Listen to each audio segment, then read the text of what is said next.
Dakar, qui est un plaidoyer du secteur privé, qui émet un certain nombre de recommandations et qui esquisse notre plan de travail pour les prochaines étapes dans cette merveilleuse aventure que nous avons démarrée pour promouvoir l'économie sociale et solidaire.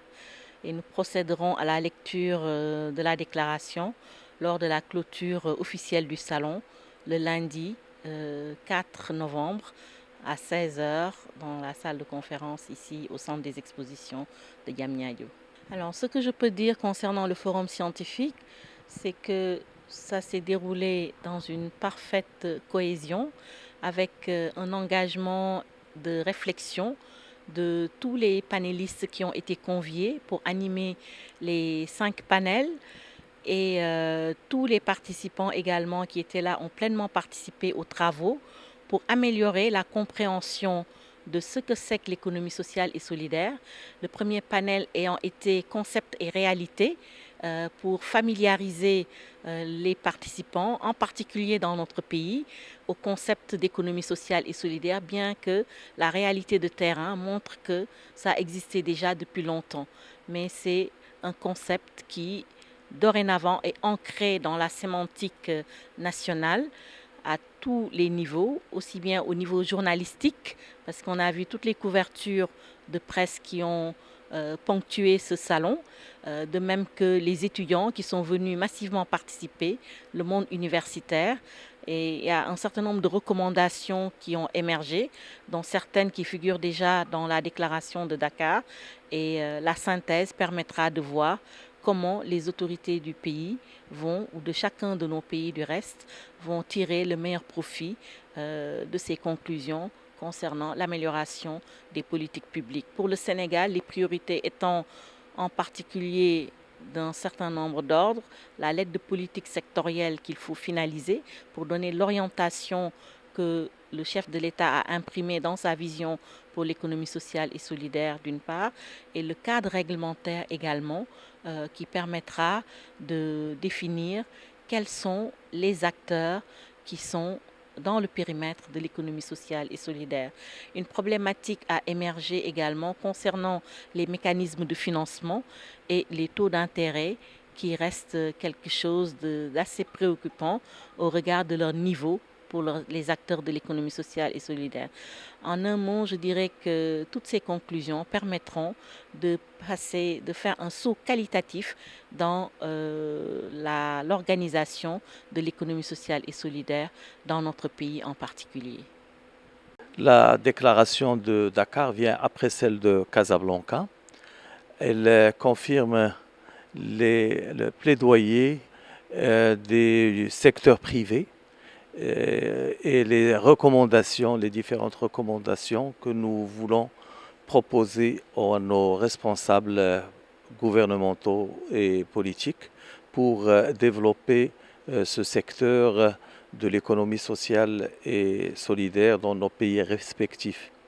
En effet, il y a un certain nombre de contraintes qui empêchent encore le développement de ce secteur, de cette économie qui est une économie de proximité, contrairement à l'économie du marché qui est basée sur le profit. L'économie sociale et solidaire est une économie qui d'abord développe cette solidarité et qui est nécessaire pour la stabilité de nos pays et la stabilité sociale.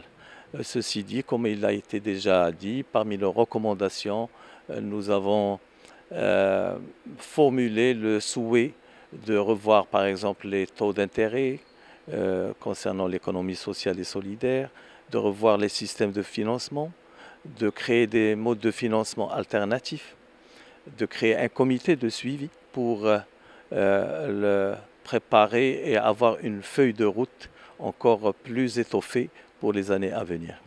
Alors, la déclaration de Dakar, après celle du Maroc, donne un signal fort.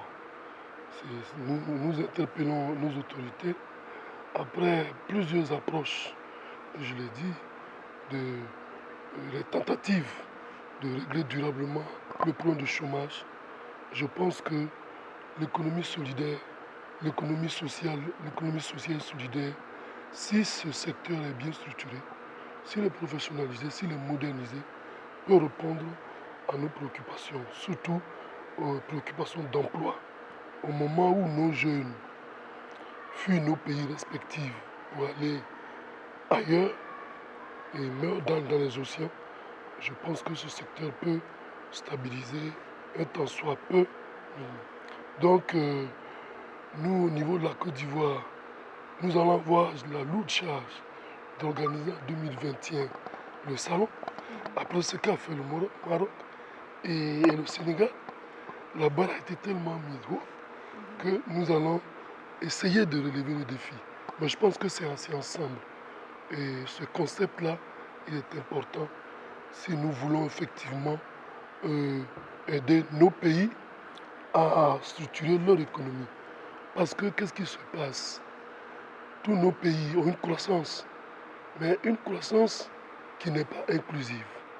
Donc je pense que ce secteur va nous aider à avoir une croissance inclusive pour le bonheur de nos populations, surtout les groupes vulnérables, que sont les jeunes, les femmes et les handicapés.